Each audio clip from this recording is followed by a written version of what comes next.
Hello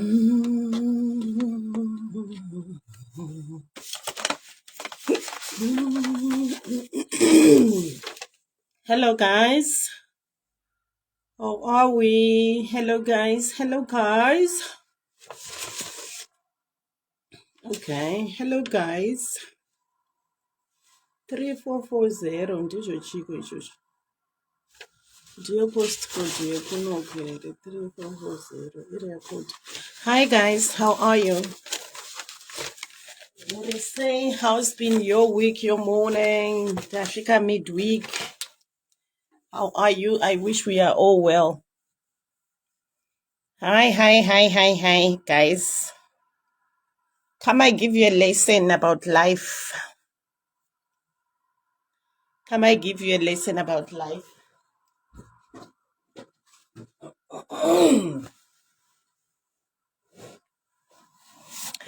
guys. Hello guys. Say. Wherever you are watching from, can we share where you're watching from? I'm broadcasting from Broomsgrove, near Birmingham in England. That's where I'm broadcasting my live. And I hope wherever you are, we'll have a pleasant 30 minutes or 45 minutes discussion yatoda kumboita on how we choose our friends, how we choose the people that ticharamba tichi follower per social media. What attracts you to people that you are following on social media? What makes you say, Keti anondinakidza? What makes you say kuti Madam Boss vanondinakidza? What makes you say kuti better inini hangu ndifollowe Penelope, the African princess? What are the qualities are you looking at? Even your friends in real life. When you say kune vanhu, this is my friend, what qualities are you carrying? What qualities are you looking at to say to that person, this is my person, this is my friend? Ndotomuda zvekutodaro. Even your children's friends. How do you encourage your children kusarudza my friends avo? My name is Penelope. I'm an African princess and I'm an advocate for the girl child. Our objective is to empower the girl child in any possible way that we can. Let's be our sister's keeper in the struggle. So today I felt, let me talk about something. My daughter Nasindrukufara.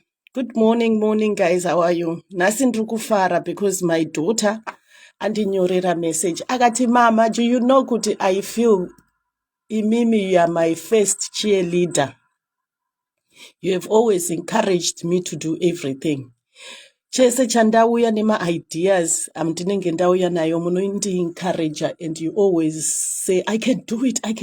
You give me that vibe yekuti I'm able to do everything. This is my daughter that was writing me a message and she was like, I just want to appreciate because I have realized mukukura kwandiri kuita and meeting up with people and different other people in my life ndinosangana nevanhu vekuti when they tell you their stories, either nema parents avo or either nema friends, kuti they are parents that will stand up to their children and say you can't do this. Sometimes sevabereki tinotoshora vana vedu, vana vanouya kwamuri voti mama I want to do this, I want to do that. And then movashora and you demoralize their vibe yekuti anenge achida kutry something. Even mwana ukanotice as a parent kuti your kids are not able, don't discourage them munezhiya zvekuti futsake iwa ushigoni. It's a bad vibe. It's a bad vibe. So today I just want to share with you kuti amongst everything that happens in my life, inini I celebrate my little achievement. Tikango achieve kamwe kanu katikitiki chero kasingashamisire kune vamwe vanhu, but isusu kana mumba medu zvashamisira zvave zvinyuwani, we celebrate. So today my daughter started surgery, vanhu vamwari. Kana ndikati my daughter started surgery, ndiri kureva kuti mwana wangu ndidhokota, asi pamwe pese apa angasati akukwanisa kuita kunoophareta vanhu. Saka nhasi sisi vandifonera vane mufaro vakati, mama, mwana wako musikana dangwe rako razviita, ndave kusurgery. It's a little achievement. Kuti izvezvi nhasi pese panenge nchifamba, I'll be praising the Lord and saying, Mwari, thank you so much. It's the biggest responsibility that we have come across sefamily, kuti ndatovewo nemwana wangu anoenda kubasa achinoophareta. Guys, dealing with human life is not easy. It takes courage. And ndoda kuti muhwisise kuti vanhu, the whole world looks at it kuti, hey, ana mwana doctor, and you start thinking about mari. But just the mental being, yekuti whatever she's going through, because ari kudhila life, it becomes not easy. Inini sechamwari yake sachomi, if she's having a good day, anouya oshare nini. Uti, hey mama, the operation was so successful. It was nice. Oh, the person survived. But pane nguva dzimwe dzatinenge takatarisira kana kuti dzichaitika in future, where we're going to have that phone call and it's going to come kuti mama, ndanga ndichioperata munhu. Then that person didn't make it. Anotoaffectwawo iye semunhu, because munhu wenyama anotoaffectwawo. So I've learned kuti being a mother to a person anoshanda ku-healthcare, it's not easy, because tinofesa whatever the pain that they are facing, the emotions avanofesa, people very close to them, we also face them. But we can just be supportive. Zvatinokwanisa kungoita is just supportive. Because if she's having a bad day, we also having a bad day. If she's having a good day, then we also having a good day. So that was my joy of the day, of the week, of the month. January, I am grateful kuti, Dr. Kim vakuita surgery, which is a beautiful thing. As a mother and as a family and as a community, kuti now sisi vakukwanisa kubetsera vanhu vaMwari. Let's talk about friendship, guys. We saw my Titi. Enough about my life. Let's talk about the streets. We saw my Titi and Katie having a friendship, vanhu vaMwari. We were all happy. And inini at one point, ndakatomboda kutotenga mawig aKatie, because nangandaona a friendship that was so beautiful, a friendship that was so nice. And then everything went apart. Tikaona my Titi naKatie vachikonana. And definitely sevanhu tinofollowa. Before ndavhura page rangu, ndaitoriwo mufeni aifollowawo vanhu ivava. Pavakakonana, we came to a point where we were like, we were forced to take sides.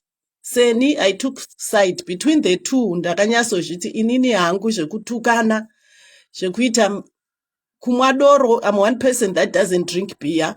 So I will not be happy to watch people vachimwadoro pa social media and then ndofunga kuti it's a good thing for me. Saka ndakabva ndafollowa my Titi. I have a lot of people vanonditi iwo nofarira my Titi. Yes, ndovafarira my Titi, handitombonyare. Ndakasvika papoint pekuti feli ndomuda veduwe. Pane pamwe pekuti chero ndiri ndega so. Ndiri ndega ndohwa manyuku so ndichingohwa success yake. Paanoposta anything positive, chiri successful, chekuti iwewe wherever you are as a girl child, unokwanisa kutodzidzawo one or two things. Yes, ane mistakes ake. Let's not forget kuti even Felistas ane mistakes ake. But there are a lot of things that we learn from Feli. Gladys, Uri said, yeah. Lionless, how are you? I was never happy in a minute.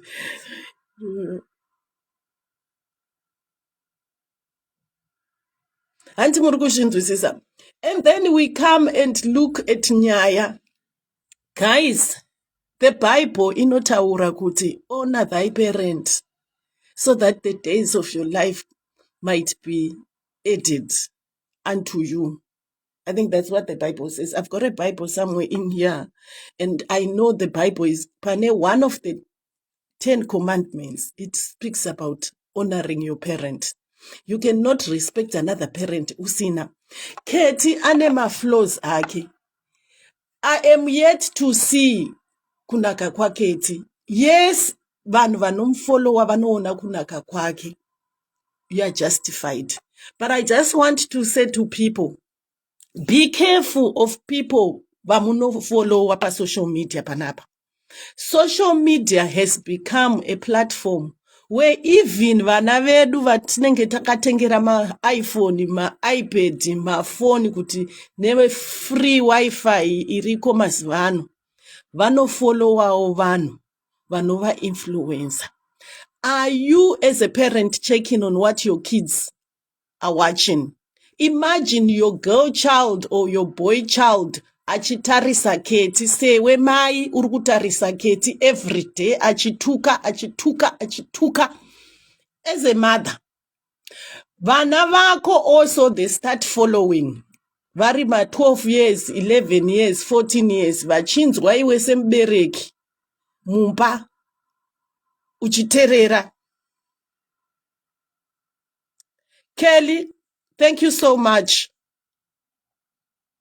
Mercy, I'm fine, my dear. So this is what we need to understand. I am not saying akaipa, but we are talking the things that she does on social media. Your children are inside the houses. Even when you are a grown-up person, you can make decisions to say, ishi, apa akunyanya kutuka okata. But are you aware kuti in the same comfort of your home, vana varimo, vari kuona? I want you guys to compare the two ladies. And also, chero uchipa reference kune vanhu outside the world, kuti we have Zimbabwean socialites. Which one would you follow? Vana venyu vari kuona keti achimwadoro achituka every day. Maititi anobuda. Inini dai nanga ndiri mukadzi ane vana, ndaitoti kune vana vangu, tarirai vana vamaititi vamuka kuseni vakapfeka uniform vari kuenda kuchikoro. Tarira maititi vana vake vari kubetserawo mai vavo kuita business. Tarira maititi vana vake vanobhevha zvakadi. We are learning positive things from Mura. As a socialite, as family people, we are learning something. Then at the same time, Tina Katie is a single mother. Okay, she's a married. Let's say she's a married woman. Tinoziva kuti there are people that will come and say because vanhu vari single people, they are not worth to be followed. Pane vamwe vanhu vanotovengera Feli because he's single mother, but she's a single mother that is showing the best. Why ndinofarira Feli? She traveled journey yangu, guys. Inini 3/4 of my life I've also been a single mother. Ndichidzidzisa mwana wangu. 3/4 of the 25 years yaKimbali Dr. Kim. Ndini ndaimira ndichivabhadharira chikoro. Ndichimira guys kusvikira mwana wangu aenda kuChina overseas. Mwana wangu akakwira ndege inini mai vake ndisati ndatomboikwira.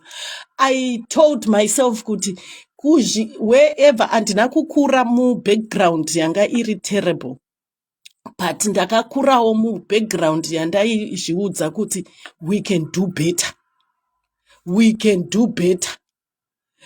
I had a lifestyle yanga iri right. Ndakakurira kumamaini nini kuvainzi kumayadi nekukomboni kwana Patricia Jack. Ndakakurira kuzvishavani kwana Patricia Jack. Ndichigara kwainzi kumayadi because baba vangu vaishandawo kumaini, vane position kakanaka kumaini. But ndichigara ikoko kumayadi ndakazviudza kuti we can do better. I am going to do better inini, either married or not married. I am going to do better for my children.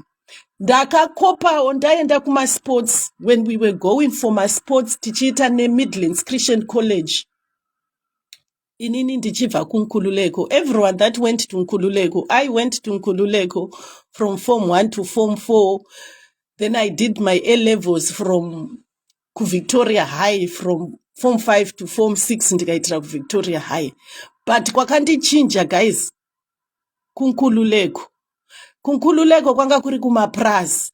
Touya kuGweru mutown, toita masports neMidlands Christian College. That is where I told myself kuti vana vangu vachabuda mudumbu mangu havafi vakaenda to a very ordinary school, ndichavaendesa kuma-private schools. And I thank God I managed to do that. I spoke ndisati ndatomboziva kuti firstborn yangu achabva kunani, ndisati ndatombotanga kuita zvekuita vakomana. I made an oath naMwari wangu kuti God of gods, inini I do not want to have my children vachadzidza kuchikoro kwekuti kana vakaenda kumasports vanenge vachifila intimidated nevamwe vana vanenge vauya kumasports nenyaya yezvikoro zvavanoenda. I made that decision. I love my Titi because my Titi ari kufambawo munzira, different worlds. We don't know each other. She doesn't even know me, my Titi. But the fact yekuti anodzidzisa vana vake, ndichizvionawo, ndichizviemurawo, ndichitoonawo kuti ini Mwari ndakadzidzisa vana vangu vakaita madhokta, ndakaisa shungu, ndisingafeke.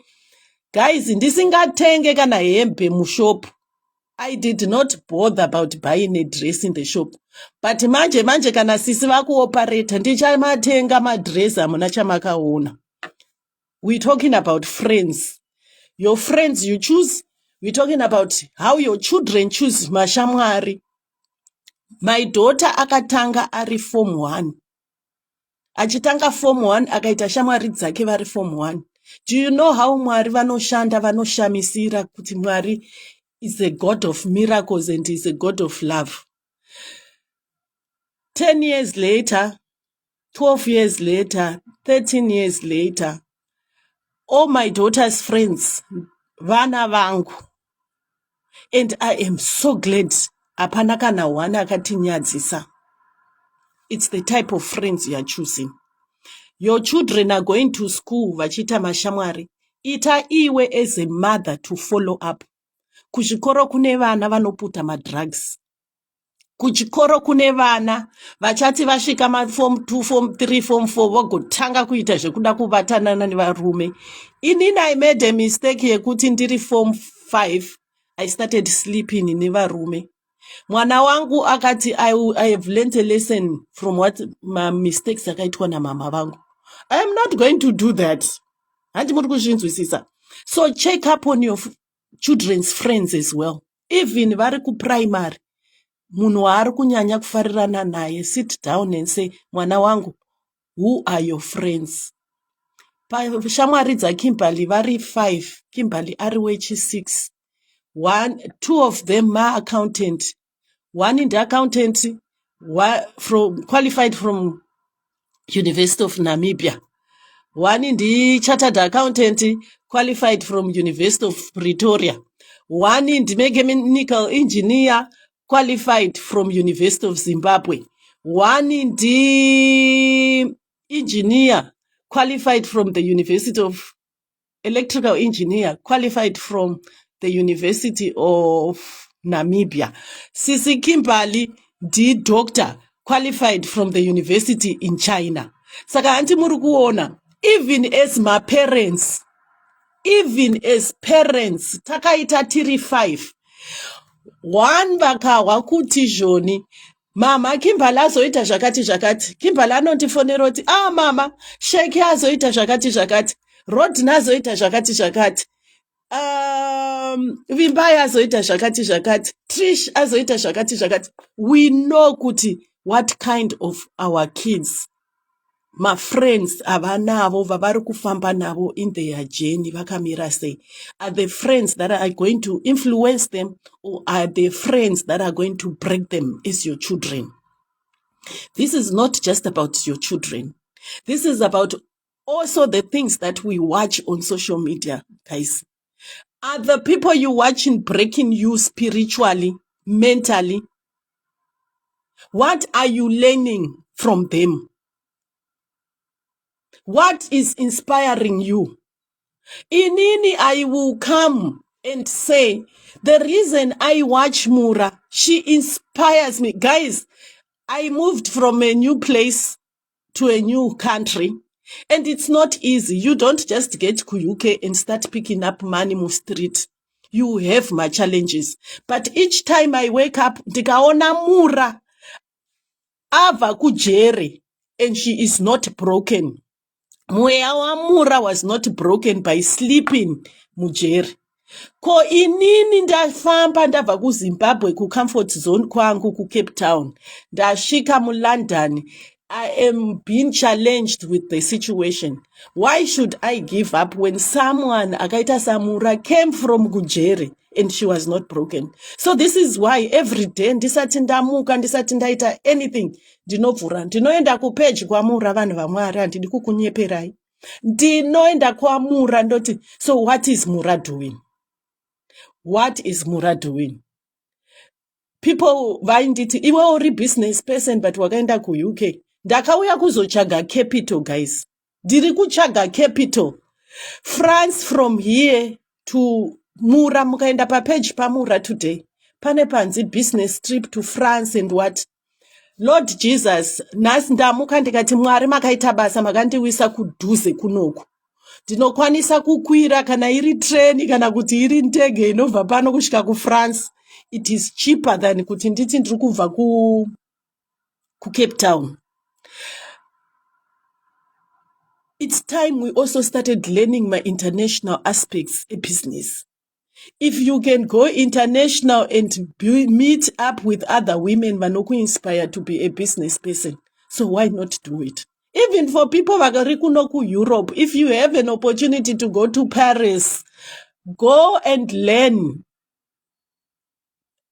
Go and take something. Unoshanda at the same time uchikwanisa kurana your business. If there is anything in life that we need to know, vanhu vaMwari, hapana pekuti uri mushandi unokwanisa kuita mari inosara for generation and generation. It takes people vane risk takers to be able to leave wealth for their families. Saka, as much as we can get comfortable tichishanda, let's also aspire to be business people in our own. Let's aspire to be our own bosses.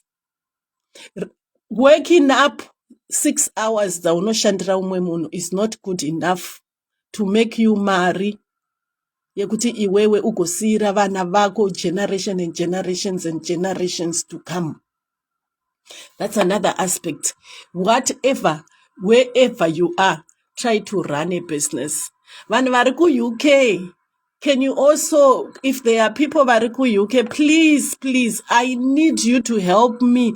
Ndibetsereiwo kuti around Birmingham, where can I buy matumbu makuru?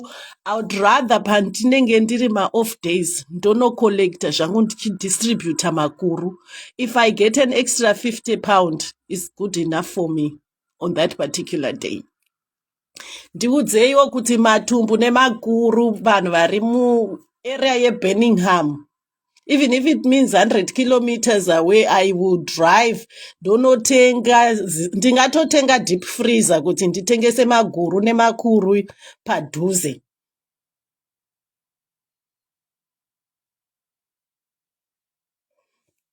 Anti muri kuzvinzwisisa? Let's be careful, especially pavana venyu.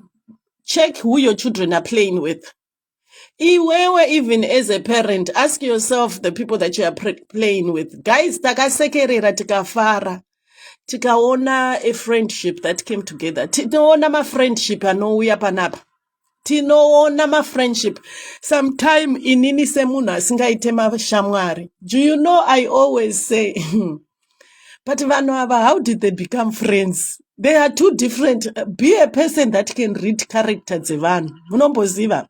It's a very good and the target English farmers who have butchers. Thank you so much, Lionless Rejoice. I think I'm definitely going to do that. I want to distribute matumbu nemakuru. I was thinking of importing container from South Africa chine hufu, but I've realized kuti hufu wacho wakawanda. But business hapana chinhu chinonzi shoni hufu wakawanda. Vanhu veku-UK vanodya hufu. And I am thinking, Mwari ndipeiwo also ndigokwanisa kuimpota hufu. Kana ndikakwanisa kuwisa container rangu rehufu ndodistributira maZimbabwean ese door to door. Havazomboende ndingatorenta full house imwe room iri warehouse yanga yandinenge ndichistoka hufu. Just selling milimiwa, I know I can make money here. But ndoda kuudzwawo kuti kune anonzi machi kunotengeswa maguru. If anyone can tell me kuti kunotengeswa maguru wherever you can easily get kunotengeswa maguru, I would appreciate. Around Birmingham. Let's hang out with people that can make a difference. Inini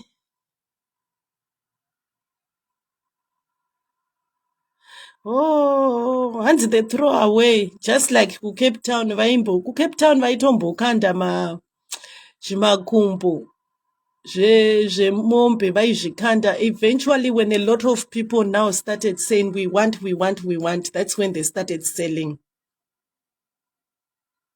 Thank you so much, Sibusai Maposa. Thank you so much. I want to do a WhatsApp group.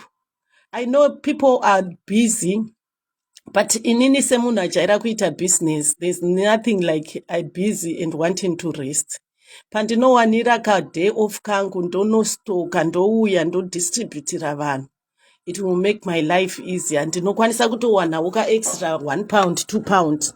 Saka ndoda kutsvaga ndichatsvaga kwaMilton Keynes, ndichatotsvaga kuti kunofamba sei, so that I can also do kama extra income kangu.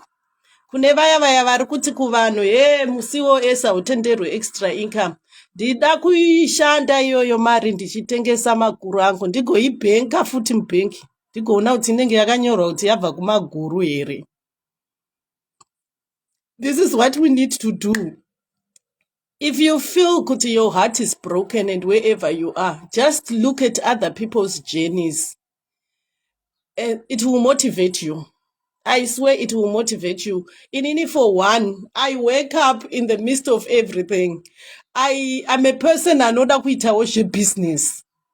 Ndiri munhu anenge achingoda kuti pese guys ndinenge nchitoda kana kumakorokoza chaiko ndaitomboita gold buyer, ndakatomboritenga goridhe kuZimbabwe ndichiritengesa, but nenyaya yekuti it was so scary.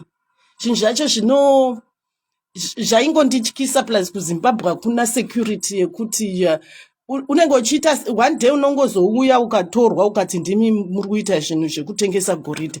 So I didn't want to do zvimwe zvinhu zvekuti kuZimbabwe, even if you are doing something chiri legit unopedzisira wapinda kujeri. So I felt let me leave it. But I've done. Ndakatombotengesa goridhe, ndakatombokurosa guys. Ndogara ndakakuudzai kuti ndaindotombohodha nhumbi ndichiuya kuSouth Africa ndichihodha nhumbi ndichitengesa madresses. Ndaitori nekabhotiki kangu kandaimbotengesa zvichifaya, vanhu vaMwari.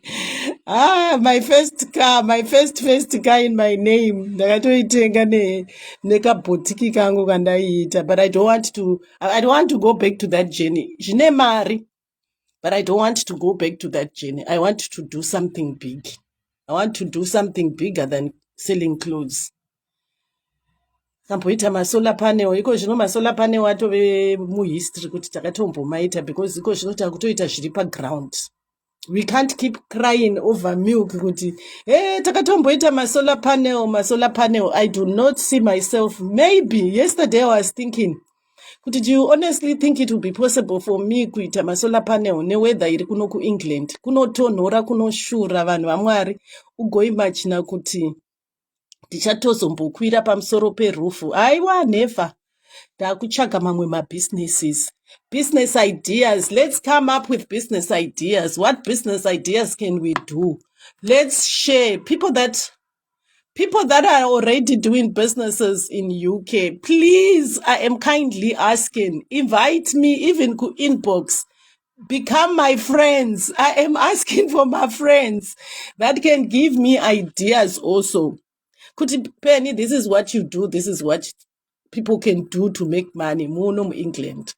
And we learn from there. How are people varikuendesa macontainers? What are the paperwork that are needed for one to go necontainer? Kutumira vanhu vanotumira motikari vakambogara munomu. Makatumira mamotikari, mukatumira chii. Let's share the links ekuti macontainer kana achiuya kana kuti achienda zvinofamba sei.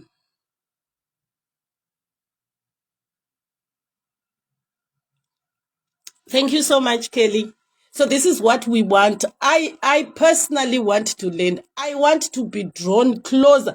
Atini ma rich auntie anouya achitiudza kuti shoni. Hey, I've made it in life. Hey, I've what. And then mukatarisa their history, guys. I will not follow Pokelo. Not that I have anything against Pokelo. She's been blessed in her own way. Kutawane Mariake. But her story, when I sit down and read her story of life, will I encourage my daughter to say, Garapasi ugoita se zvakaita Pokelo? Inini personally, I can't. I admire people that have a history, a hard working. A history, a chokwadi from zero to high. Pane vanhu vaya vanenge vachizviti we started from the bottom, but now we are high. Tese as African people, tinozvarwa muma-families that don't have. Tinozvarwa muma-families that don't have. And there are people that will look at them, their life 20 years after wabva kumba kwenyu. You are in your 40s, you have something tangible to touch on and say, Penny, I have achieved this. I have worked so hard. There are people that came to UK that have made it, guys. Izvezvi imo muno mu-UK mune vamwe vanhu vanotorana makampani maZimbabweans ekuti if you were to find them out there, you'll be shocked kuti ingawani ku-UK vanhu vese vanongofunga kuti kunoendwa kunoitwa kera. Vanhu takauya, people came before us. Vakauya vamwe vasina paperwork yakakwanirana, but there are people that have made names for themselves. Muma system, guys, aspire to be in the systems of that country. Uchiita zvinhu zviri straightforward. There are Zimbabweans that are doing that muno mu-UK. And I wish to meet them. I swear I wish to learn from those Zimbabweans that have made it, that have done it, that are running my businesses, jiri legit. And ukaverenga their profile or their life stories, you'll be like, wow, this is beautiful. Those are people that we need to follow. Follow people that will inspire you. I know a lot of business people, they're also busy. They can't come on social media. But once in a while, they come and they'll be like, oh, okay, let's check what's going on. Who's making all the dramas? They get stressed. They come and rewind. So if you are rewinding on my page, please, I want to learn from people that have been in England and they've made it. Those are people in Inini Rukuchaga as my friends. People that have made it, people that have broken the odds yekufunga kuti maZimbabwean esa anouya ku England anongofana kuuya achishanda. We can't all be workers. There are others that are leaders now. Pane vari kutoti leader. Those are people that I want. Zim big brother, sister. I want to come and see you. Ndine shamwari yangu. Sabina, I'm coming to Manchester. I'm coming to Manchester. One of my friends is a friend of yours. Ndaitokunyeya ku inbox. But akati chimbomira kuudza Sabina. One of my friends is your friends. So I will definitely come and see. If you invite me, I will definitely come and visit. But I will holler you and say, Sabino Ribo, I'm here, I'm around. It's nice to have you on my platform. I swear I want to learn from people that have done it to UK. I know they are there. My Zimbabweans, we are hard workers. My Zimbabweans, we go out and break. I want to go out and meet those people.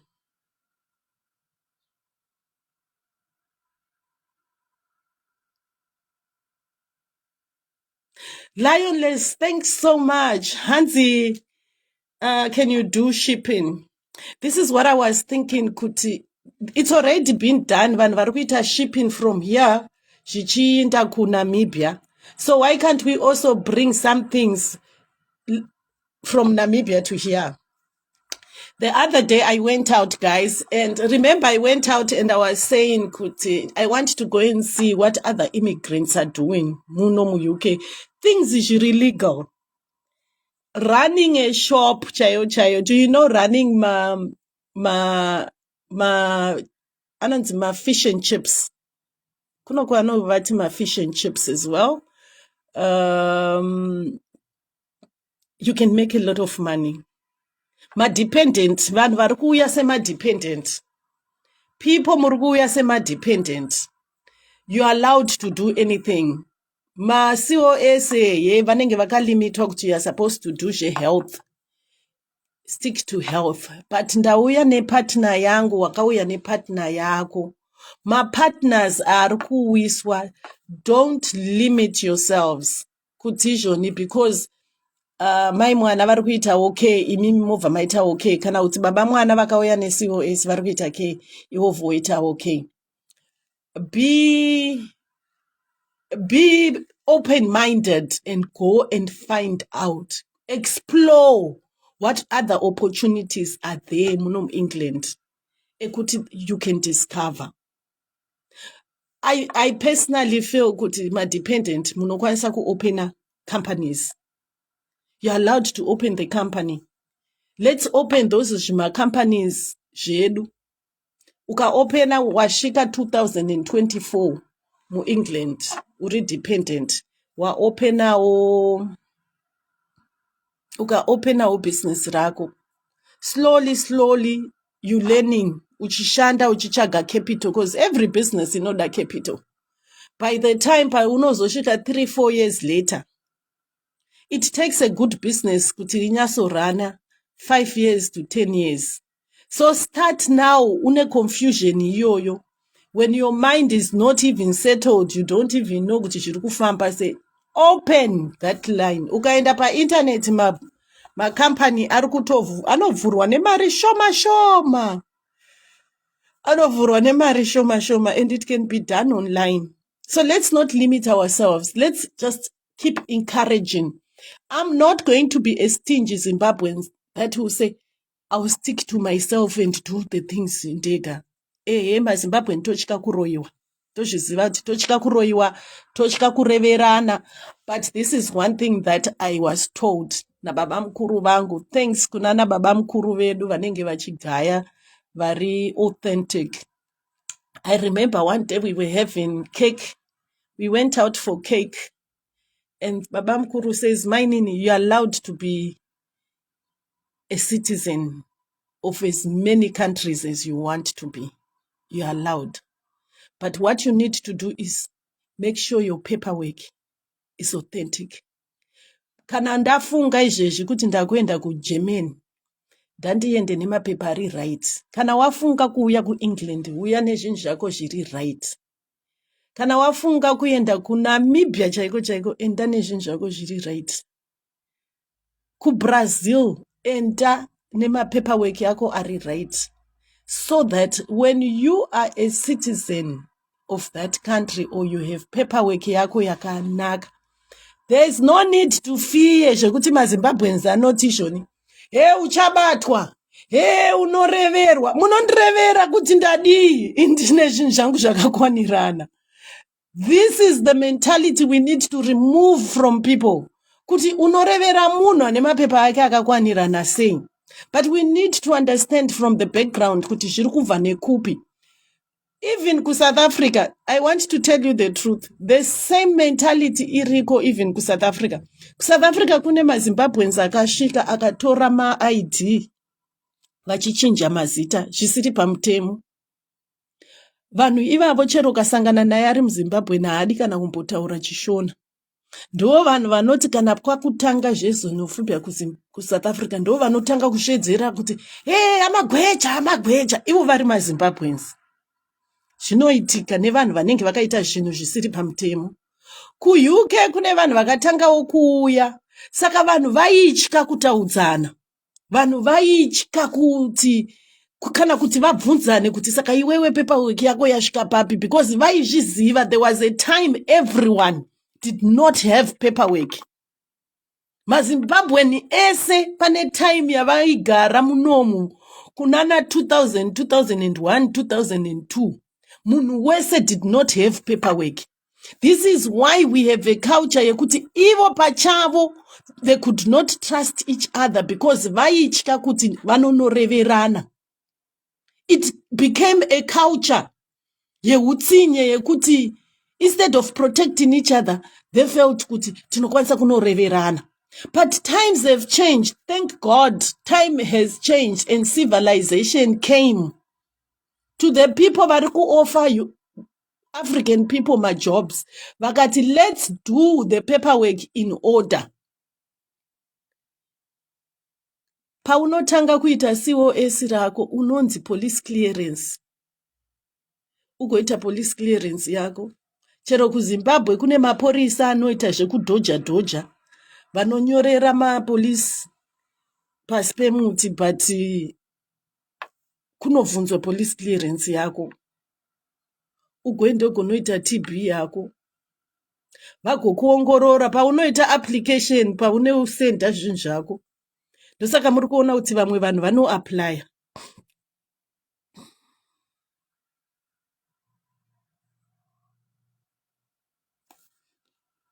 You can anything yandaona. You can get a shop and come as an investor. You should have 200k rands and get business permit, but trust me.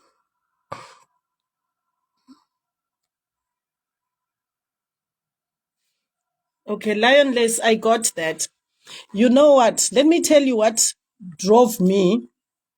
This is me, Ndakagara, and I was talking kune my creator.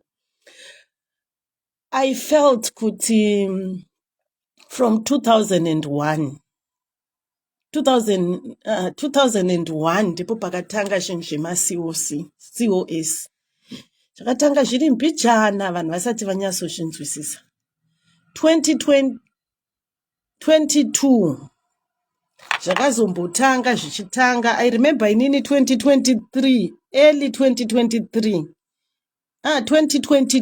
early 2022 I was preaching to people about my COS. Early 2022 I started preaching to people about my COS. Guys, kwaita ma COS ndaitotukwa nevamwe vanhu ipapa vachinditi uri kunyepera vanhu uri kuita sei. But then I sat down and I said, tikatarisa numbers of African people, let's not say Zimbabweans, let's look at the numbers of African people that have entered Europe. The number of people that have entered Europe as a continent. Takutosvika kuma 2 million, if I'm not mistaken.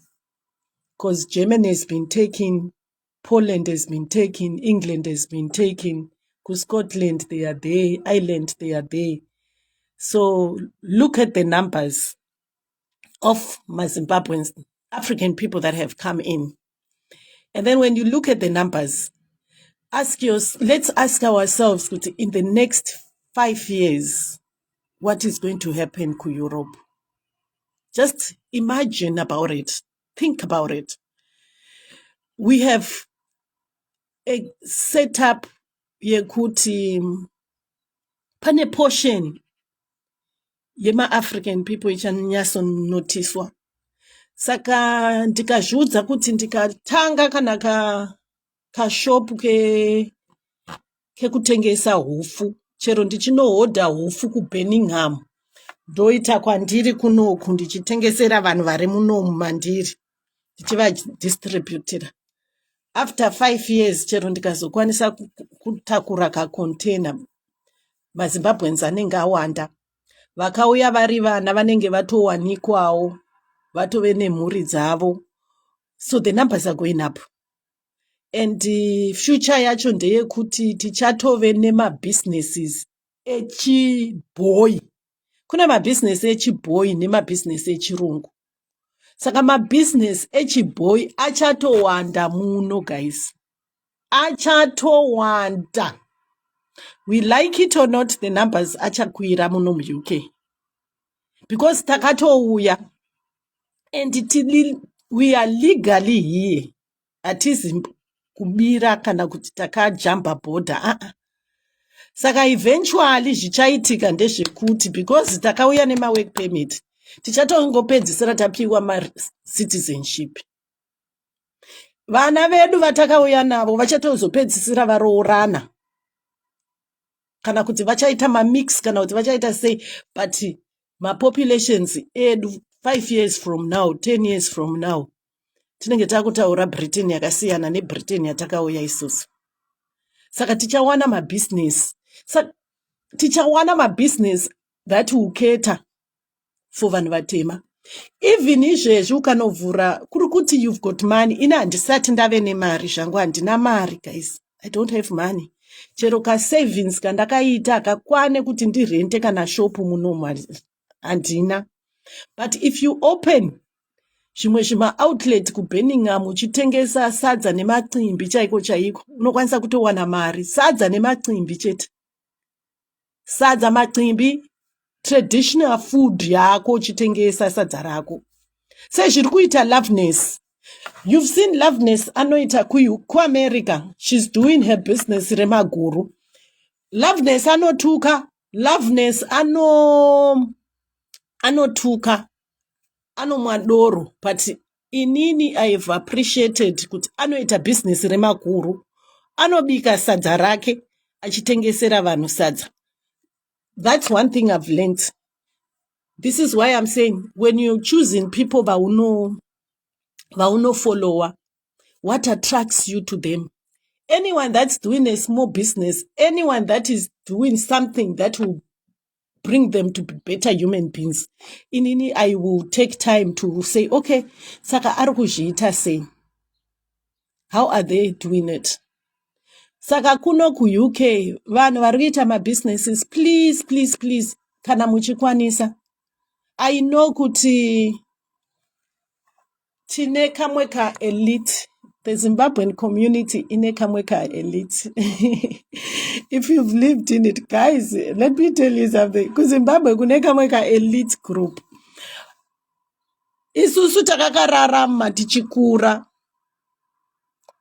Pane kamwe ka elite class yaunozviisa, so same Zimbabwean. It was there when we were born. But inini ndakazviona kuti pataikura, it was there. And it was there. And then paunokura, you realize kuti no. You don't have to live like that. Hazvina zvazvinombobhadhara. If you want to be a business person, you mix with everyone. You don't put yourself in a certain class if you are going to be a business person.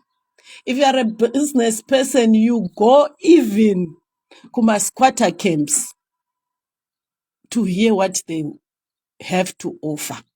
Saka, if you are running a business, you break all the boundaries. Kushiti inini, I'm in a certain class. Because what you want is, you want to attract my customers ako. Ukauya ku-UK, ukada kuita class yacho iyoyo, inenge iri yemavheti. And mavheti haapindi mumashopu evanhu vatema. Handi muri kuzviona. That's where the catch is. Saka you need to be humble. You humble yourself and say, I need to be amongst the people. Handi muri kuzvinzwisisa. Teresa, I'm happy if you got your papers. earlier, but you need to understand that there are a lot of other people that did not get their papers.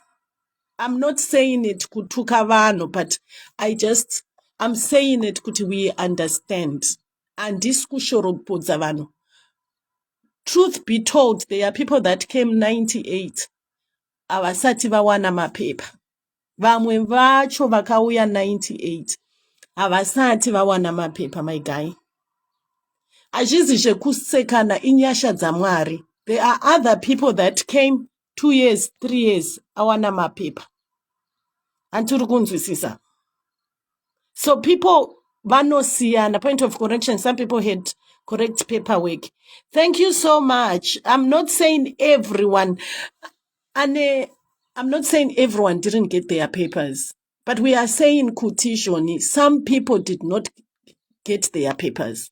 There are people iko zvino tinovaona vachienda kuma-holidays vachigumira kuSouth Africa and not going to Zimbabwe. It's because havana paperwork, guys. And this kuti everyone angasina, but some people managed to get their papers.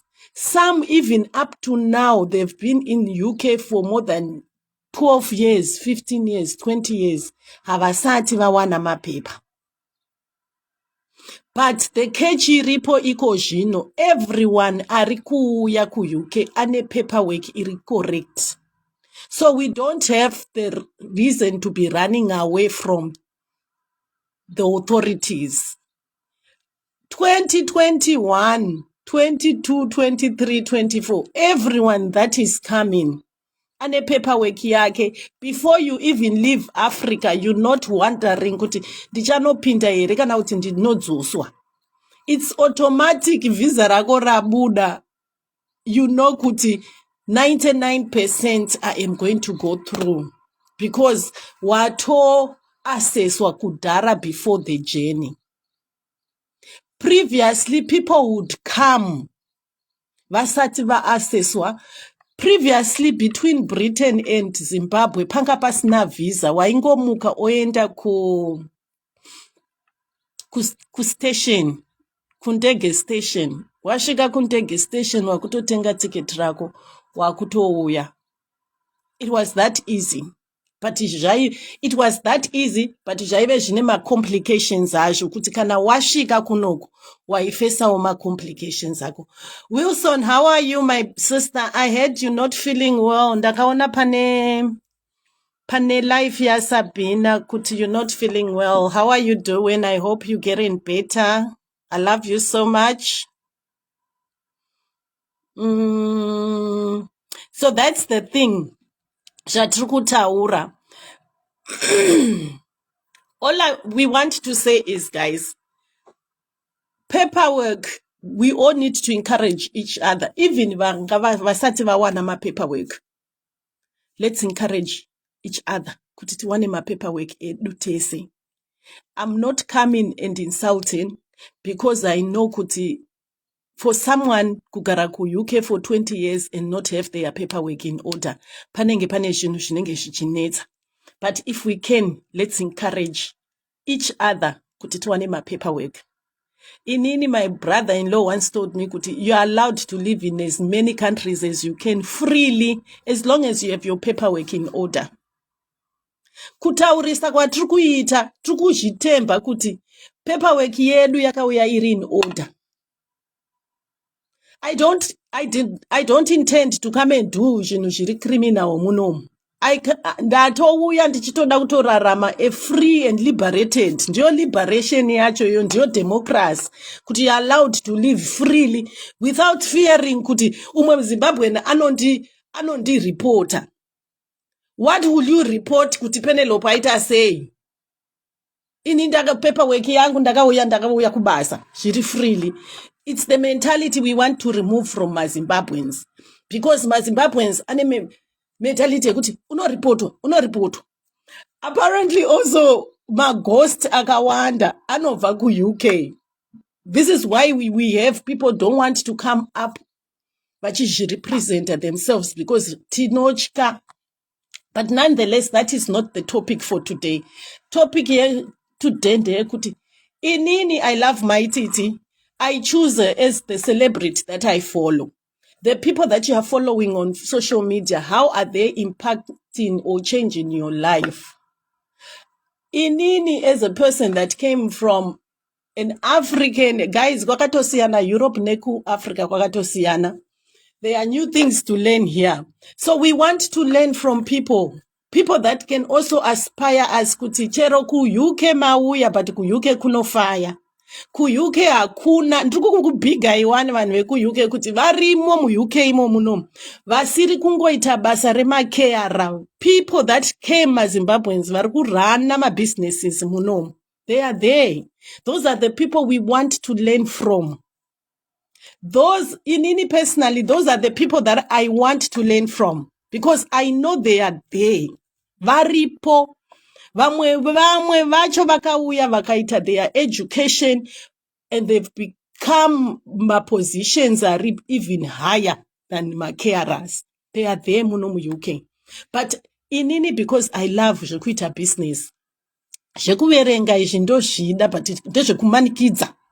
Zvekuti ndoda kuzoita degree rangu ndikozoverenga guys ndezvekumanikidza. Inini ndiri kuda shortcut yekuti ndoda kuita business person. Ini hangu ndoda kuita business person. Zvekuverenga izvi zvemabhuku hai guys hatizvigoni. Plus makore aenda. I can't be sitting down at 40 something, 45, then indotanga kuti let me study for my nursing degree and what. But if someone will come and say, Penelope, you are here and you really want to run a business. Kuvhura care home, kunoda zvakati. A lot of Zimbabweans have opened my care home. They are running it. 3/4 my care homes, maybe atove muno mu UK, only one ma African people. So we can also learn how is it done? What is the requirement for you to run a care home? What are the requirements for you to run a cleaning company? I once saw Mutisi, anonzi Dr. Mutisi, achitaura kuti unokwanisa kuita run a company. I'm actually going to start. Iko zvinondave nemotikari. Ndotanga kurana zvemabhawa zvese izvi kuti can I come and clean manheru? Ndichicleana mundipa ubasa rekucleana. At the end of the day, what we want are ideas on how we can run my businesses. Vanhu vaMwari, we came to secure the money, and the best way we can secure the money is telling each other, say Zimbabwean community kuti kana uri ini ndiri ku Midlands, vamwe vari ku hanzi West what kunoku kune ma West province, Midwest. You can also do the same business randiri kuita kunoku ku Midlands. Iwori ikoko. But tashare ma opportunities panapa. Let's share opportunities. Let's open eyes to every other individual akauya. What we are saying is, as long as uchishanda uchipuwa salary, haumbofi wakaita mari inoshamisira, because munhu ari kukuhoresa salary ndiye ari kuwana the bigger share. So if we can aspire everyone kuti, even you are working, let's do a side hustle on the side. It's allowed. If we can also do my side hustle. I want to run, ndoda kudistributira vanhu vese mazimba ndinoziva mucommunity munomu. Ndoda kunotenga makuru, matumbu nemaguru. Ndoda kutotenga deep freezer izvezvi. So ndoda kuenda kumashop anotenga ma deep freezer. Ndotanga kudistributa matumbu. It's a side hustle. Handifunge kuti ndingadzimirwa COS rangu nekuti ndatengesa maguru. It's what we are saying. Let's encourage each other kuti how best can we do to my side hustle on the side. Anti muri vakapinda ne-back door, it takes longer. Yo, hanzi 24 to 30 years. Automatically after 15 years.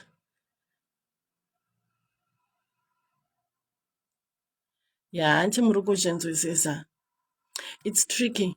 But you know what? Ndakaona I was yesterday, pane pandakaenda for the first time I bought takeaway. I have not been able to buy my takeaways. My takeaways anodhura. I noticed even KFC iri kudhura because I've been comparing kuti KFC yeku South Africa inoita 60 rand, guys. 60 rand 3-piece yangu ye-KFC ndotodya. Ku-UK 3-piece £10, excuse me, £10. Nova ndati £10 is 220 something kana 240 something. Nova ndati mwari inini KFC yacho ndaibogara plus £10 ndikapinda muoldie. Pane supermarket dzinonzi old dziri kunoko. Ndotenga mabry pack angu anenge akawanda, ndototenga kana 3 zvimawings kana zvimathighs ne £10 ndotota kana 2 weeks ndichidya nyama yechicken. Remember ndiri munyowani ndichiri kumbosevha kamari.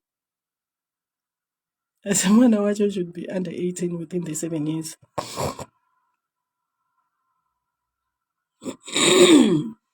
Saka hanti muri kuona. Yesterday I went and I bought some takeaways. And when I got in that shop, just like South Africa, vanhu vekupakistan, vanhu kuma-countries ari kupakistan, kuasia uko, ndo varinge vachirana mabhizinesi iwawo. And anoita mari, mafish and chips anoita mari. They make money. Vanotoita mari. Saka isusu semaZimbabweans, I know kuti vakatanga maZimbabweans kuuya vaiita zveke home. But iko zvino mashanda maita mari dzenyu. Hamuoniwo kuti even kurana mashops akaita seiwawo we can make money here vanhu vaMwari. Diversity. Let's diverse. Ndatimboita diverse kuti alright mama inini ndakauya ndikaita zveke. If my brother is coming, handisi kuzomuisa muke, ndakumuisawo kune rimwe basa kuti awanewo. Because ukauya as a dependent person, unokwanisa kunotsvagawo vanhu vari kushanda construction. Owanawo basa muconstruction. So that kana waonawo basa muconstruction, unodzidzirawo ozoeducatawo vamwe. Vamwe vari kutevera vakuuyawo vachipinda construction. Vamwe vari kuuya vachitevera vanowindawo kune mamwe madepartments emajobs pane kuti tese semaZimbabweans tingabva tangoita job one. It's what I'm saying kuti let's give each other ideas, even kufarming. Iko zvino muriwo, maZimbabweans tinodya muriwo. KuCape Town, this is what they do.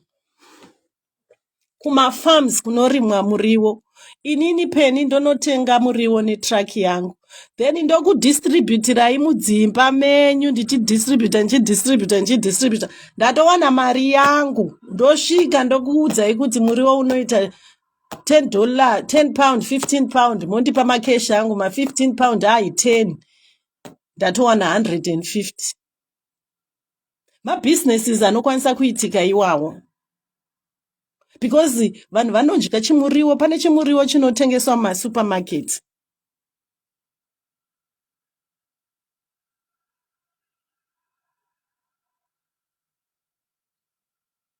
Hanzi pane nyaya iri kutaurwa iyi.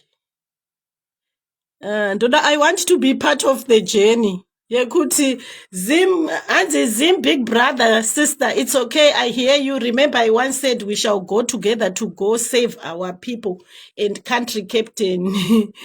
2024 is the beginning of that journey. Please add me in the journey. Whatever you had agreed upon, I want to be part of it as well. So guys, this is what we're saying. Let's share ideas. That, you know what? I have been to Cape Town. Mukashika Cape Town vanhu veku DRC vakabatana, vanhu vaMwari. Vanoita zvimabusinesses zvavo, maNigerian wese. Kunoku futi ndakaenda kuBirmingham ndikanozvionera. Vanhu vanobatana kutsvaka mari. Sometimes uri one hauzvikwanise kumocha mari yamutoda kumocha. For you to be able to get the chunk of the portion, you share with others. Zviri legal. I am not preaching my illegal deals. Let's come up together with my businesses, ideas that we can do. Inini, ndoda kutomboita zvefarming. Maproducts efarming. Kana kuchita chibage, vanhu vanorima chibage ndifonereiwo ndigodistributa, ndigotengesera maZimbabwe, ndichaenda door to door. Kana pane vanhu vanoziva kunotengeswa nyama, ndiudzeiwo kunotengeswa nyama, ndigonotenga nyama. Ndichaita chiWhatsApp group changu chese munhu wandinenge ndasangana naye vari muarea mangu munomu ndokudistributirai. I will drive and distribute, ndichiwana kalittle income kangu. Handigone kubika. Dai ndaigona kubika ndaitotanga kubikawo makuru. Weekends ndobika maguru nematumbu ndichidistributa, but kubika handigoni zvangu, handidi kunyeperai. I'm a disaster when it comes to cooking. Saka I would rather distribute. Ndoenda ndonozvitora ndozvisuka, chero zvine tsvina zvina kana basa chakakosha imari. Ndosuka. Kana ndapedza kusuka ndodistributa, ndoita packaging ndichidistributa, as long as ndichionawo something. Even Millie Meal, kana pane maZimbabweans afunga kuti, have you ever wondered kuti Millie Meal iri kubva kuma African countries? Uvisa is a South African product. But I want to challenge you guys kuti, do you know kuti those people that are bringing uvisa munomu, maybe havatorima Zimbabweans, havatomborima Namibians, havatomborima South Africans. Zviri kutoitwa nemamwe marudzi. I mean, people, other nationals are doing it and coming to sell to us our product. So why can't we also have a distributor in Zimbabwe? Kuti, as Zimbabweans, let's calculate how much it is. Kuti tiwise container rinobva kuNamibia rine hufu rakazara. Per 100 and people vandinenge ndinavo ndichivadistributira hufu muno muUK. Kana ukauya chero kuisa kupost office ndokuitirai postcode. Chero ukanzi uri kuEngland, uri kuend kupi uko ndokuitira postcode ndichikudistributira hufu. We can do it as Zimbabweans. I know tajaira kuti ndikaenda kushift ndichanoshandira £100, ndikaenda kushift ndichanoshandira 150, vamwe vanoti 200, but ukarana business rako unokwanisa kumeka 500 or 1000 a day. So let's start looking at opportunities that we can run my businesses. Pane my businesses, yes, my businesses anonge achida maybe kuti pane mabusinesses anenge achinzi anoda kutaxiwa, anoda kuauditiwa, anoda kuregistiwa, but kana ndakudistributa matumbu angu ndinganzi kwai endonoregister company iyoyo yekudistributa matumbu here. I'm just thinking outside the box. Pane macash, anonzi macash flow businesses. Cash flow businesses, they can take you far than my business are registered. Anonzi my informal sector, exactly. They are called informal sector businesses. And they are called informal sector businesses. Cash basis. Guys, ndiudzeiwo munotenga kupi nyama muno Birmingham, around Birmingham, Broomsgrove, Worcester, ndekupi kunotengeswa nyama, even Coventry. If there are places kunotengeswa nyama, kunotengeswa maguru, I am definitely opening a WhatsApp group yangu. I've already ndakutoziva vanhu 20 vandinavo ma-phone numbers maZimbabweans. I will just say to them, I will travel kunotora matumbu. If you want, ndodzoka ndovapa ma 5 kgs, ndawana whatever. I know it will grow. You can also do that wherever you are. Paunenge uri off ukatora 1 hour driving kunohoda matumbu ako.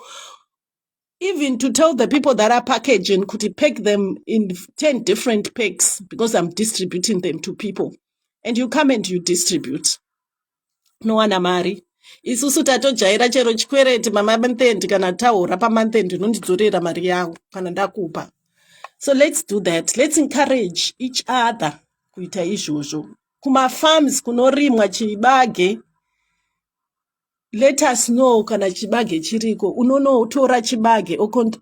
I have seen Keti anoimbozviita anotengesa chibage. I have seen her selling chibage. That's good thing I've learned also from Keti. Pandakatoona Keti achitengesa ndakabva ndatoti kuEurope kunoitwawo futi inonzi informal sector business. It's not formally, but it's an informal business that you are running. And I've seen it. Achitengesa chibage chake. You can also do it in UK. I met another guy, ainditi anoita zvekurima chibage. And kana achirima, I don't know how they do it. There are people that are doing my green garden, avo ku backyard.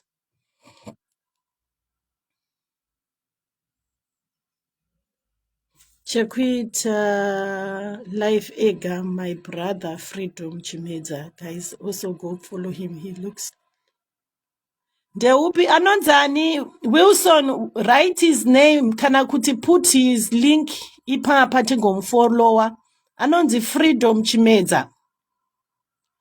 I will follow him. I will go follow him.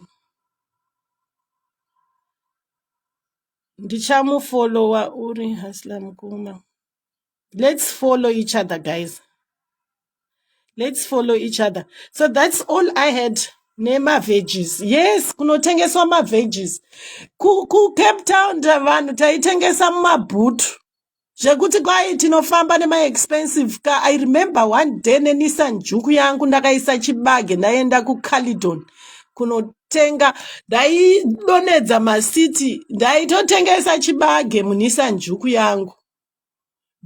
I remember one of the days umwe muNigerian akatouya zvikanzi, why are you doing this? Ndikati, what have I done? Zvikanzi, how can you be selling your chibage in such a nice car?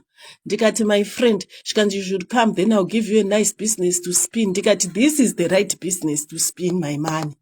Ndaienda nonotenga chibage changu, chibage che-1000 chaindibudisira kana 5000. Ndatomeka 5000 a day.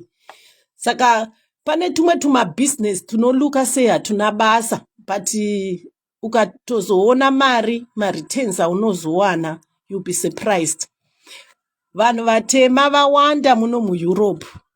Start collecting my phone number, be friendly kuvanhu vamunosangana navo muneighborhood venyu, muchiziva kuti ningi. Even kumabasa kwamuri kuenda, zivanai kuti uyu ningi. Otanga kumaketa ma-products, chikafu, ma-vegetable, kamawana kwaanotengeswa endonotenga, oti kuvanhu, I'll bring you fresh vegetables. Odistributira vanhu kuma-doorstep. Makuru, meat, beef chaiyo inonetsa muno muEngland, beef. Kune kunonzi kune mashops emaZimbabwean. Kuvazha ndauya handisati ndadya beef because I do not know where beef yacho yemaZimbabwean is sold. But paive pane muZimbabwean anodistributa beef iyoyo, dai tatove nayo. KuCape Town ndainoenda kumafarms ndichinotenga beef ndichidistributira vanhu. Munhu wese anondiziva kuCape Town anotoziva kuti pene aidistributa nyama. Ndaienda kumafarms. Kunokuwo ndakutsvagawo ndiudzeyo kune mafamu hangu ndinotenga, because beef it's a day to day. I-product inodyiwa every day, nyama inodyiwa every day. And chigemu ndakachimaster, mabhoya hatenge nyama dzemumasupermarket kunoku. Saka iwo ukatoita kasupplier kebeef yacho inonzi beef ndeye vanhu vatema, you make money. Anti muri kunzwisisa? Freedom anoita nezvei, guys? Maybe I need to learn from this Freedom. Ndichatomutsvaga Freedom. Anoita nezvei? We need to learn from people, guys. Let's learn. Because imagine, iko zvino ka toti maZimbabweans tauya tiri 50,000. Vana vedu vacharoorana vagoita mafamilies. Tatove ku 100,000. Saka maZimbabwean ese anoda sadza. maZimbabwean ese anoda beef nemuriwo. Iwo ukave a person anoita fruit and veg yako. ukangoita uchirana chifruit and vegetable kuback seat yako yemotikari uchindochiti I'll drop this for you guys, ndiri kutengesa nyama ma5 kgs imari yakati, umadropa chero ukadhiraivha uchiinda kwaanotengeswa iwewe ouya wakamapeka oisa 10 pound extra kana 10 pound extra 10 pound extra 10 pound extra for the transport yawashandisa kudhiraivha. You make money out of it. Let's share business ideas. Inini zvanenge ndaonawo, I will come and share with you. Imimi zvamunenge maonawo, share with me as well, and then we see how best we can encourage everyone muno muEngland kuti aiwanewo zvekuita ka extra income, because tese takauya kuzotsvaka mari. And one thing that I know is tese hatigone kuita mabusiness people. Pane vamwe vanhu vakatongozvagwa vari nechivindi chekuita mabusiness people. Pane vamwe vanhu vanongozviti aina handizvigoni. Saka it's a good thing. Marvelous Freedom anonzani, page rake rinonzi chii raFreedom. Please share with us page raFreedom. Please share. Hapana munhu ari kuda kundijoinawo here, ambondipawo another insight. Anyone that wants to join? Hapana ada kujoina here guys. Pane vada kujoina ndirequesteiwo ndigokuisaiwo. Pane vanhu vari kuda kujoina, hapana here vanhu vada kujoina ndirequesteiwo ndigokuisaiwo. So that we can talk about empowering each other. My opportunities ema black people business achavhurika muno muEngland. Just be on the lookout, musasari, achavhurika. Inini pane pandakaenda uko ndikatoona vanhu vakaisa zvimastendi zvemafruit and vegetables. Toda kutoti ndichadzokera futi ndinovabvunza kuti what license do you need to have to be running a fruit and veg? I was laughing with my daughter kuti kibi uchatondiona ndatochimhanya inini ndida kutotengesa maapple nemachii, ndatove nechistendi changu chefruit and veg. Mwana wangu akati, mama, I'm not surprised you are able to do it. You are capable of doing that. Because ini pane mari handinyare, handimbonyari kutengesa zvangu. Pane mari pandoziva kuti ndichawana mari, haina handimbonyari kutengesa vanhu vaMwari. I can, as long as zviri pamutemo. Fruit and veg ndiro randiri kutoda kuno, because ndakatoona vanhu vari kutambura chaiko. Plus vanhu vatema tofana kuziva kuti kwatiri kubva isusu kuAfrica. Africa taizviudza kuti izvoni, let's support our sisters and brothers vari kurana mafruit and vegetables, because they are small business people. You can't go, mungazombondiginowe mokonewa kunditengera muchida kunopromota vanhu vakatobudirira kudhara zviti. Inanzi emotional blackmail yoyo. It's called emotional blackmail, where you encourage people to come and buy kwauri and tell them kuti musanotengere ma big businesses. Ndichatsvaga freedom hanzi anonzi freedom ani. Freedom.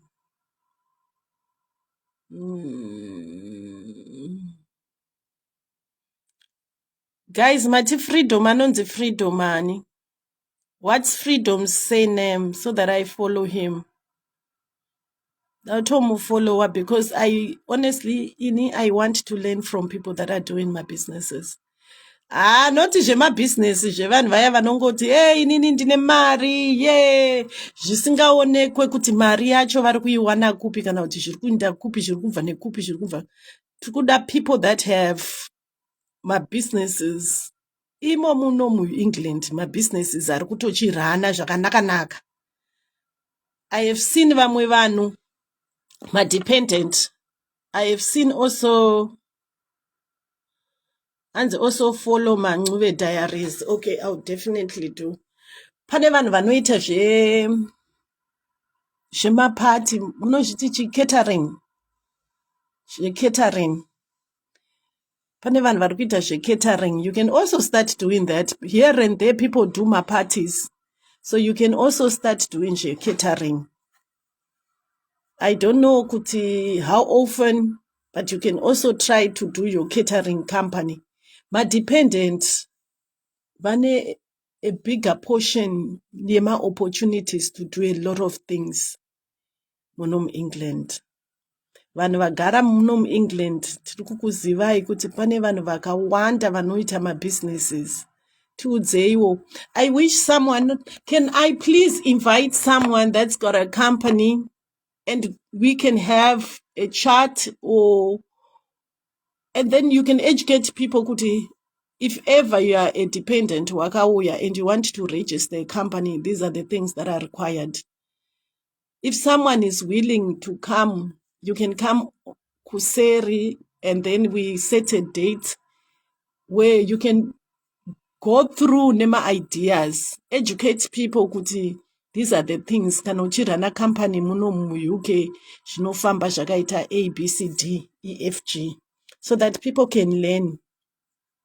My first years, inenge iri trial and error, and then second year, people will get the feel. Ini Penelope chero ndakauya neCOS rangu, but ndakauya nemunhu wangu, guys. Iye anotenderwa kuvhura makampani. Saka there's no way I can say kuti Joni, we can't open a company. My partners and munenge makauya navo vese madependent anotenderwa kuvhura makampani. So let's learn from them. Let's open my companies. In 5 years from now, 10 years from now, let's see what happens. And then pane function yekuti company kana ichirana necompany isiri kurana zvinofamba sei. Those are all the things that we will need to learn from vanhu vagara vari muno mu-UK. KG, ndiri bo shamwari, ndiri bo. Kuri Seiko kuGordons Bay. Kuri Seiko kuchirungu, KG. Ndakuda kudzoka kuCape Town, KG, kuUK kwakaoma. On so many occasions I've tried to give up. Pane pandaitomboti ndoda kugive up, but then ndobva ndati Mwari, give me the courage yekuti ndimbozviona. Vanhu vari kuAfrica, ndoda kumbokuudzai chokwadi. Ukaona munhu ari kuUK akakupa kana 10 pound, kana 20 pound, kana 30 pound, 100 pound, munhu iyeye anokuda. Munhu iyeye anokudisisa, guys. If you are in Africa and you have ever received money from anyone ari kuEurope, just have the courtesy yekufona uti makaita basa blazi gore riya makambonditumirawo mari, kana kuti anti makaita basa makambonditumira mari, because pound rinorwadza kushanda vanhu vaMwari. Kana pane mari inorwadza kushanda ipound. Ipound rinonzi British pound. Mari yoyo inorwadza kushanda. And vanhu vane moyo wakanaka. Zimbabwean people that have been kuUK muchitumira hama dzenyu, Mwari ndaramba achikuropafadzai. It is not easy to work and earn the British pound. Inorwadza. South Africa, I remember South Africa. I got to South Africa, to Cape Town. The first day I got to Cape Town, atomboita a month ndichiswera ndakarara. Ndobva ndasvika pamba pandakasvika vanhu vaita zvekutengesa madhiski. Ndobva ndatoenda inini ndikatonotenga chiprinter chaiprinta madhiski. Ndabva ndatoti ndoda kuitawo partner yebusiness renyu, ndatenga printer. Ndakutoona kamari kaibuda. Vandagara less than 2 months ndiri kuSouth Africa, ndakanda kutorana shabhini, guys. Ini ndinotsvaka mari, handidi kunyeperai. Ndanga ndakurana shabhini. Smokolo, inonzi smokolo kana iri kuSouth Africa. Ndairana smokolo yangu ndichiwana more than 5,000 rands per weekend. Friday, Saturday, Sunday ndanga singarari. Vanhu vachiuya vachitonga doro. And doro racho ndakaenda ndikangonoita kapiece job kemagetsi ndikabhadharwa 350 rand. Ndikabva ndatotanga ndakatenga 2 makesi angu edoro. Richipera ndichinohodha rimwe richipera. Within tanga tatove nemakesi more than 32 mumba takutotengesa shabhini. I was looking for money. Mwana wangu anga ari kuchikoro kuMidlands Christian College. Ndanga ndabva kuZimbabwe kune chikwereti. Saka ndakabva ndatoti zvekumborelaxa hazvitomboiti. KuAfrica kwakanaka because kune ma-informal businesses akawanda. So it's easier for you kutsvaka mari. Quick buck inowanikwa kuAfrica. KuEurope, Europe yakaoma vanhu vaMwari. It is not easy to jingirisa in Europe. They've made a situation yekuti everyone has to go to work. They control people nenyaya yekuti vanhu vanofana kuenda kumabasa 8 to 8, 10 to 8 hours job. Hapana chaunoita, haumbofi wakabudirira uchishanda guys. Tatichage mabusinesses ekuita. Ine hangu ndoda kutengesa. I want to sell. Ndoda kutengesa kana chero mukanditransfera mari muaccount mangu handina pressure nazvo, but I want to sell. Pandinenge ndiri free sanhasi ipapa pane kuti ndiuye paFacebook ndichitaura bheta nditengese maguru. That's what I want to do. Kana kune chibage season yekunoku chibage chinoitika nguva ndoenda kumafarms ndinokollecta chibage ndiuya ndichitengesera vanhu. That's what I want to do. So let me go. I just thought we should talk. Be careful also of the people that you follow by Facebook. That is have a mweya wekungofollowa people that will not aspire us to be better people. My business people vari mu-UK, please come to my inbox. I have something beautiful for you guys. I have something very beautiful for you guys. Imo muno mu-UK, vane ma-papers, ma-citizen. Someone was telling me kuti even my construction companies, vanhu vari kuwana matenda. Vanhu vechibhoyi, hanti matove maBritish here. Vari kuwana matenda. Vanhu vari kuwana matenda muconstruction.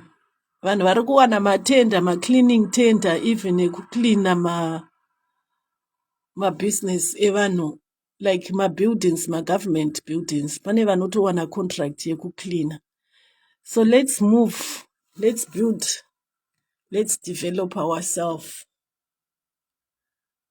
Kuti tipinde mumanhingirikini iwawo. Hanti mazvinzwa guys. I love you so much. If you are a business person and you are in UK, anywhere, wherever you are staying, please be my guest.